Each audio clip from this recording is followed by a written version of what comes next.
Hello friends, नमस्कार। मैं प्रियंका स्वागत करती हूँ आप सभी का आपके अपने चैनल टाइगर टीचर जॉब में। दोस्तों, आज हम DLED 4th सेमेस्टर हिंदी विषय देखेंगे और ये है आपका क्लास नंबर 6। तो दोस्तों, यहाँ पर आज हम देखेंगे सस्वर वाचन। तो दोस्तों, इसके पहले जो वीडियो हम लोग देखे थे उसमें हम लोगों ने देखा था अनिवार्य संस्कृत में वाचन, यानी कि वाचन का अर्थ भी हम लोगों ने देखा था, और वाचन के प्रकार जिसमें हम लोगों ने देखा था मौन वाचन और सस्वर वाचन। तो दोस्तों, मौन वाचन के जो भी उद्देश्य थे, दोस्तों उद्देश्य के अंतर्गत हम लोगों ने देखा था ज्ञान, कौशल, रुचि, अभिवृत्ति, और उसके बाद हम लोगों ने देखा था मौन वाचन के प्रकार जिसमें हम लोगों ने देखा था गंभीर वाचन और द्रुत वाचन। फिर हम लोगों ने देखा था मौन वाचन से लाभ। तो दोस्तों, मौन वाचन के विषय में हम लोग डिटेल पढ़ चुके हैं। आज हम देखेंगे सस्वर वाचन। तो दोस्तों, जैसा कि आप जानते हैं कि मौन वाचन में एक शिक्षक के द्वारा अपने छात्रों को ये इंस्ट्रक्शंस दिया जाता है कि जब एक शिक्षक किसी भी पाठ्य वस्तु को सही ढंग से एक्सप्लेन करके पढ़ा देता है तो वही चीज़ें शिक्षक के द्वारा जब छात्रों को ये कहा जाता है कि आप इसे मन में पढ़िए, तो वो क्या हो जाता है, मौन वाचन हो जाता है, जहाँ पर जो छात्र होते हैं वो अर्थ को ग्रहण करते हुए पढ़ना स्टार्ट करते हैं, यानी कि उनका जो होठ है वो हिलता भी नहीं है और ना ही उनके मुंह से ध्वनि निकलती है, वो सारी चीज़ें मन में पढ़ते हैं। अब दोस्तों, आज हम देख रहे हैं सस्वर वाचन। तो सस्वर वाचन के विषय में जानने से पहले हमें ये जानना बहुत ज़रूरी है कि मौन वाचन क्या है। मौन वाचन के विषय में हम लोगों ने जान लिया और अब हम जानते हैं सस्वर वाचन। स्वर सहित पढ़ते हुए अर्थ ग्रहण करने को सस्वर वाचन कहा जाता है। तो दोस्तों, यहाँ पर देखिए, स्वर सहित यानी कि स्वर का मतलब यहाँ पे स्वर या व्यंजन से नहीं है, बल्कि यहाँ पर स्वर का मतलब आवाज से है, यानी कि आवाज सहित, ध्वनि सहित पढ़ते हुए अर्थ ग्रहण करने को सस्वर वाचन कहते हैं।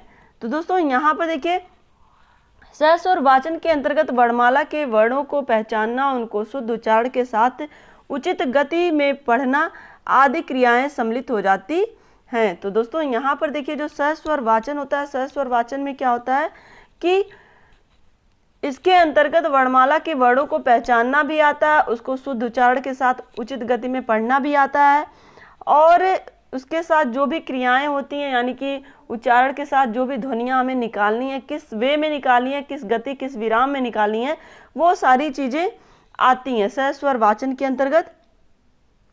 आगे हम देखें,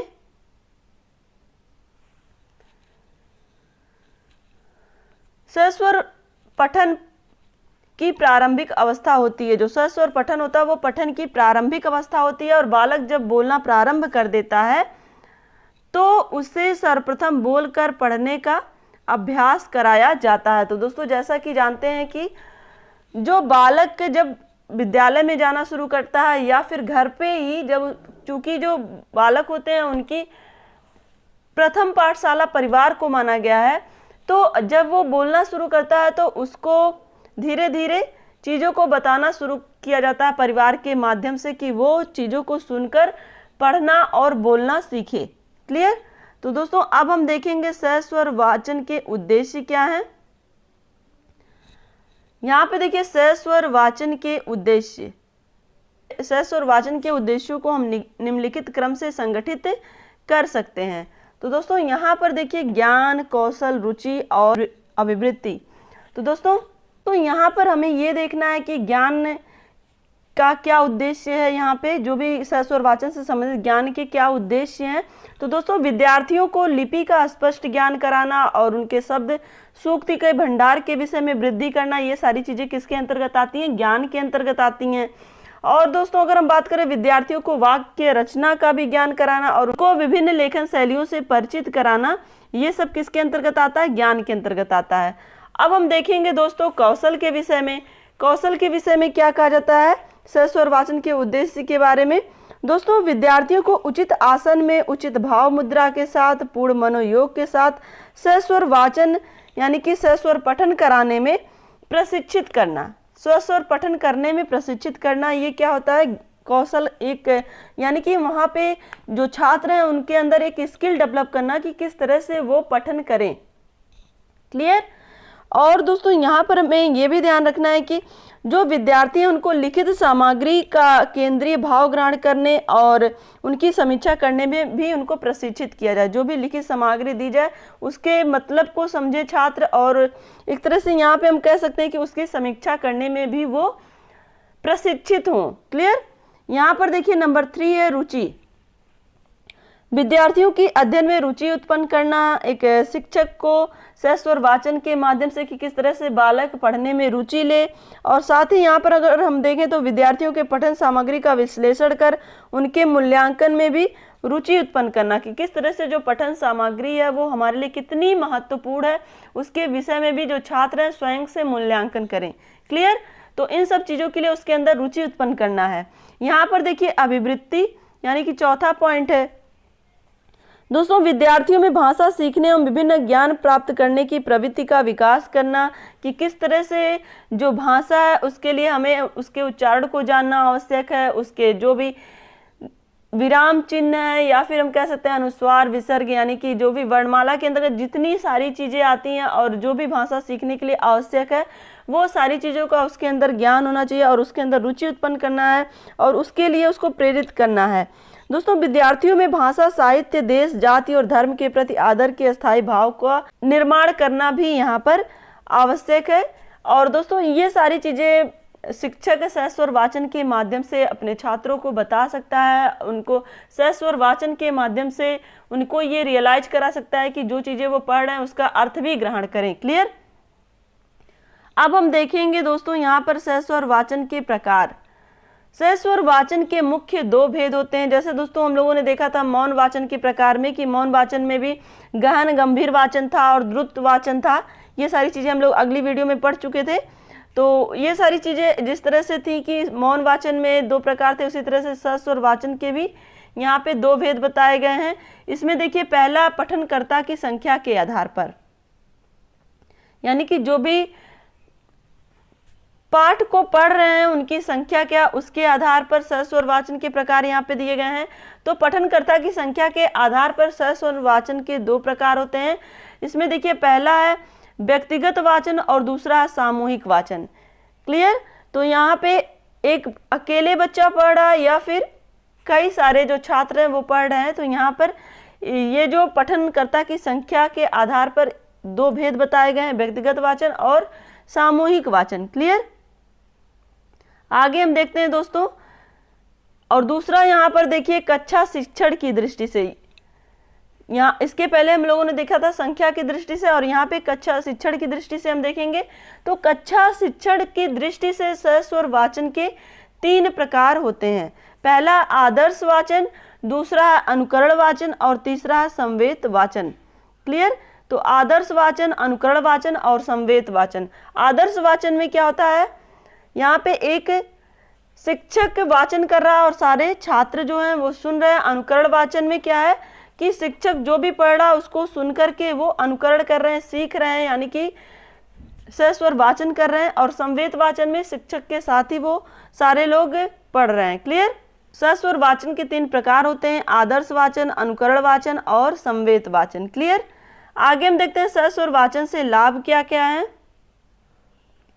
हिंदी शिक्षण में सहस्वर वाचन से निम्नलिखित लाभ होते हैं। इससे विद्यार्थियों का उच्चारण शुद्ध होता है, उनकी झिझक दूर होती है और वे अच्छे वार्ताकार, प्रभावशाली वक्ता और सफल अभिनेता बनते हैं। तो दोस्तों सहस्वर वाचन से क्या लाभ होते हैं कि जो छात्र हैं उनके जो बोलने का उच्चारण है वो सही होता है, उनकी जो ध्वनियाँ वो सही होती हैं, कहाँ पे विराम, कहाँ पे गति, कहाँ पर लय किस तरह से यूज करना, ये सारी चीज़ें वो सहस्वर वाचन के माध्यम से सीखते हैं।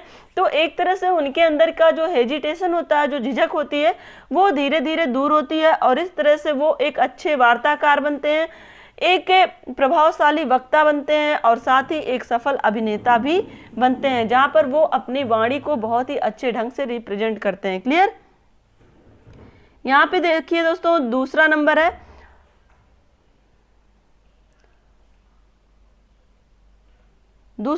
उच्चारण शुद्ध होने पर शब्दों को लिखने में वर्तनी की अशुद्धि नहीं होती है। जब एक छात्र सही उच्चारण करना सीख जाता है सहस्वर वाचन के माध्यम से, तो उससे लिखने में भी गलतियां नहीं होती, यानी कि उसकी जो वर्तनी संबंधी अशुद्धियां हैं वो दूर हो जाती हैं, क्योंकि जब वो सही से उच्चारण करना जानेगा तो वो लिखना भी सही से जान पाएगा।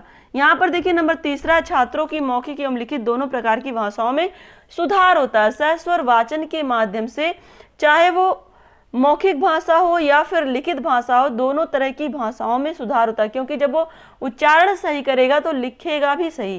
क्लियर। यहाँ पर देखिए नंबर 4 है,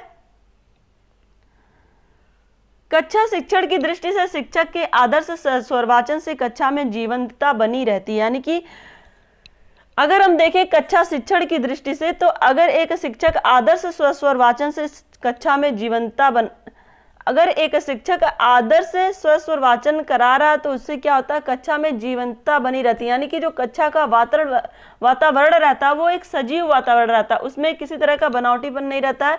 वहां पर जो माहौल क्रिएट होता है पढ़ाई का वो बहुत ही बेहतर होता है छात्रों के लिए। क्लियर।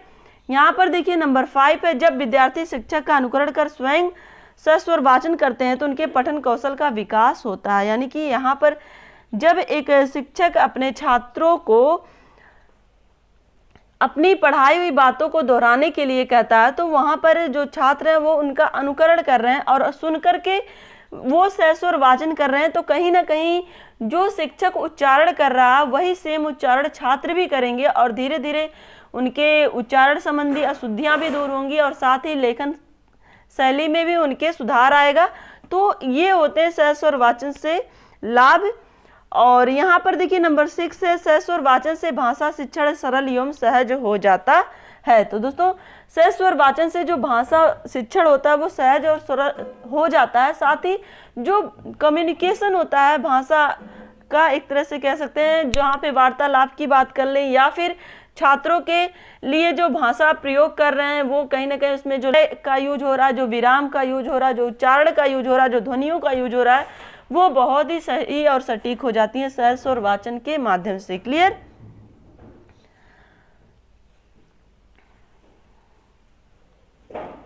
यहां पर देखिए दोस्तों, यहां पर देखिए अनिवार्य संस्कृत में लेखन, अनिवार्य संस्कृत में वाचन सिखाने के साथ साथ लिखना सिखाने के कई लाभ हैं। तो दोस्तों यहाँ पर इसके पहले हम लोगों ने देखा कि किस तरह से जो अनिवार्य संस्कृत है उसमें वाचन का क्या महत्व है, जिसके अंतर्गत हम लोगों ने देखा था मौन वाचन और सहस्वर वाचन, और मौन वाचन सहस्वर वाचन से संबंधित जितने भी पॉइंट थे उन सब के विषय में हम लोगों ने डिटेल से पढ़ा। आज हम यहाँ पर अब देखेंगे अनिवार्य संस्कृत में लेखन। तो अनिवार्य संस्कृत में वाचन सिखाने के साथ साथ लिखना सिखाने के भी कई लाभ हैं। तो चलिए आगे देखते हैं।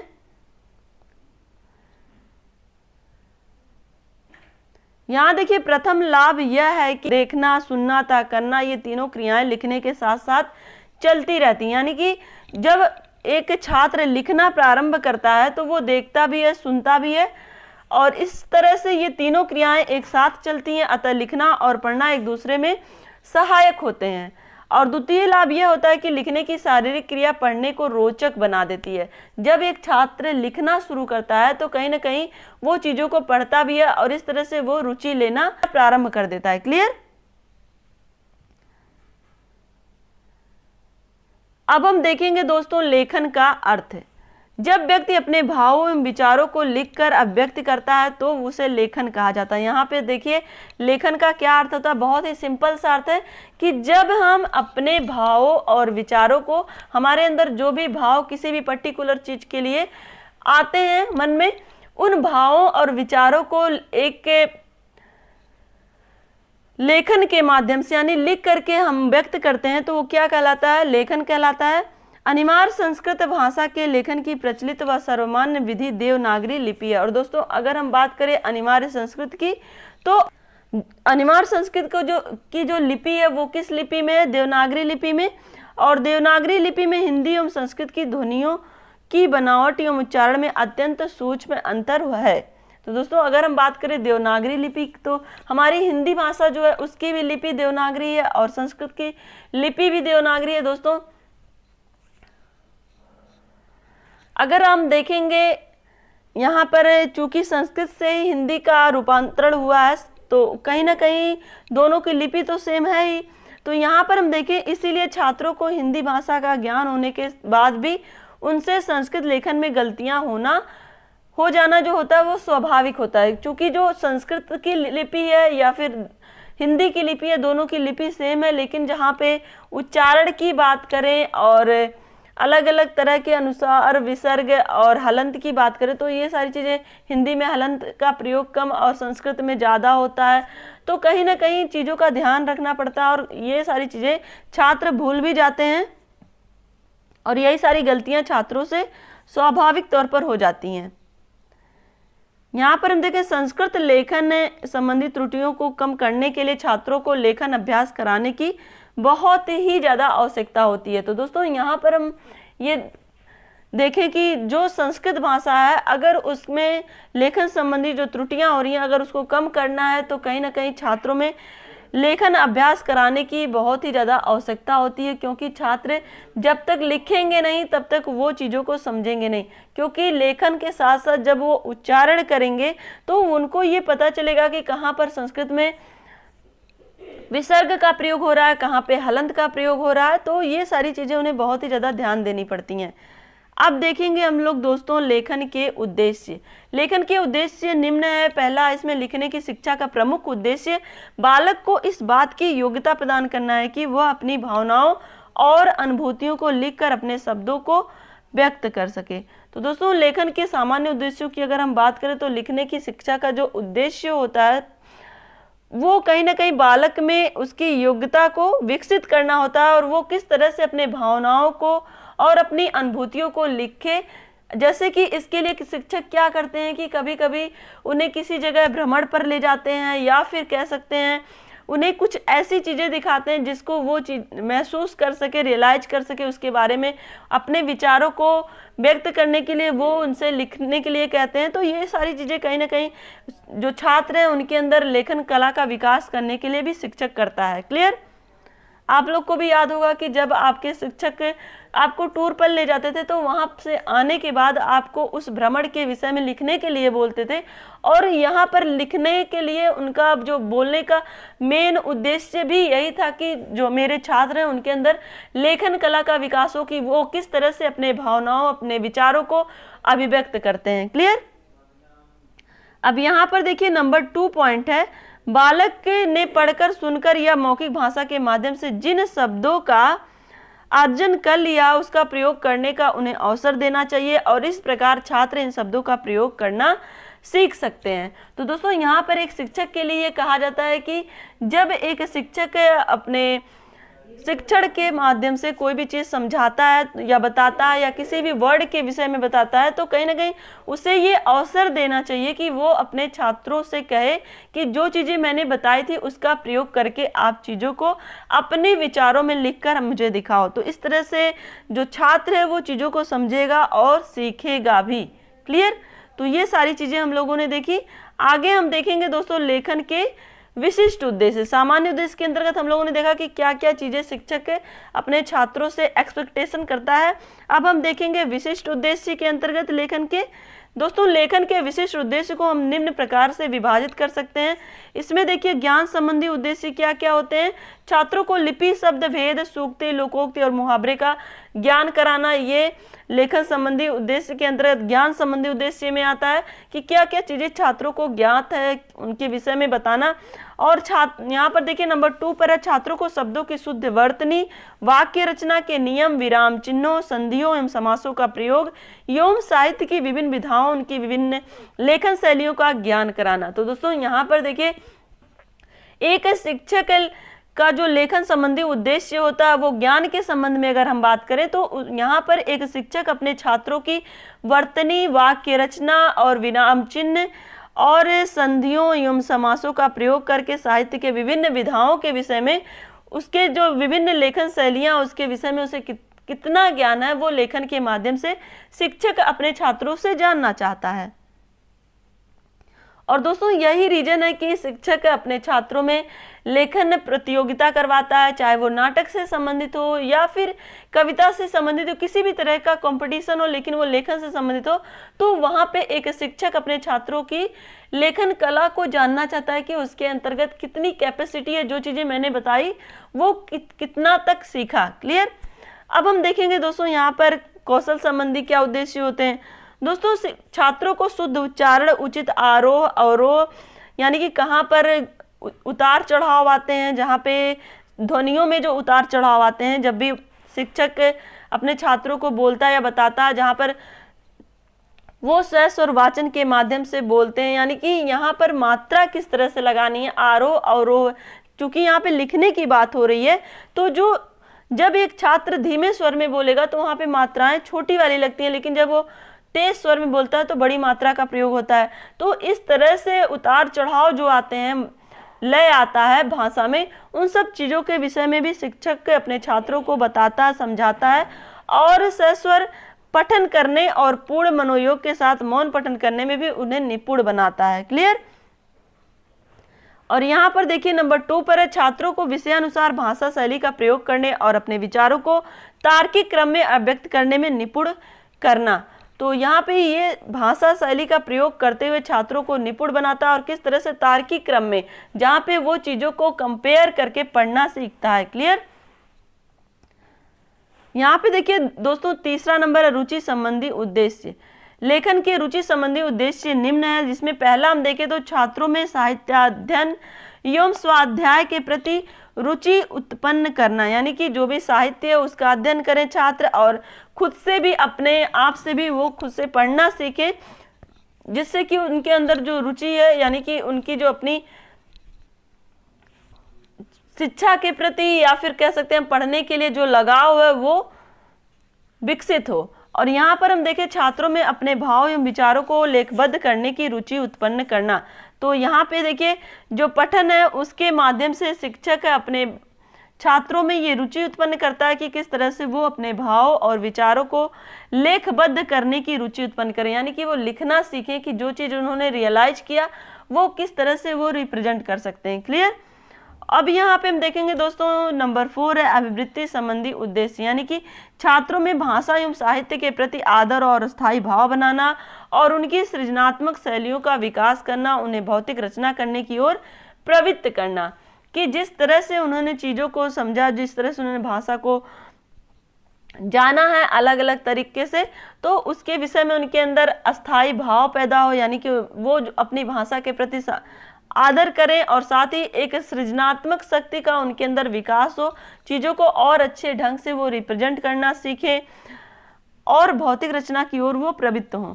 और दोस्तों यहाँ पर देखिए नंबर 2 पॉइंट पे छात्रों को समाज, देश, जाति और धर्म के प्रति संवेदनशील बनाना, और अपने लेखन के माध्यम से छात्रों में ये रुचि उत्पन्न करना, ये अभिवृत्ति उत्पन्न करना कि किस तरह से वो अपने समाज से जुड़े हुए हैं, किस तरह से वो अपने देश और जाति धर्म से जुड़े हुए हैं, उससे वो खुद को रियलाइज कर पाएं और वो चीज़ें अपने लेखन में लिख पाएं।